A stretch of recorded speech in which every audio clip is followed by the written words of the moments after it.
अस्सलामुअलैकुम वरहमतुल्लाह। जिस्म इंसानी की कहानी।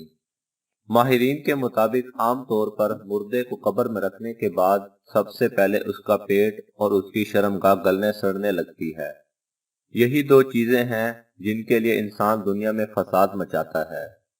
फिर इंसान के फेफड़े सड़ते हैं जिसकी वजह से मुंह से ताफून और बदबू उठने लगती है। ये मुंह और जबान ही है जिसकी चरब जबानी से इंसान दुनिया में झगड़े और एजार आसानी का बाजार गर्म करता है। फिर कुछ ही दिनों में उसकी नाक गल सड़कर जिस्म से झड़ने लगती है। ये वही नाक है जिसे दुनिया में ऊंचा रखने के लिए इंसान लोगों की हक तलफी करता रहता है। फिर नीली और सब्ज रंग की मक्खियां पैदा हो जाती हैं और सफेद रंग के कीड़े तकरीबन सारे जिस्म को ढांप लेते हैं।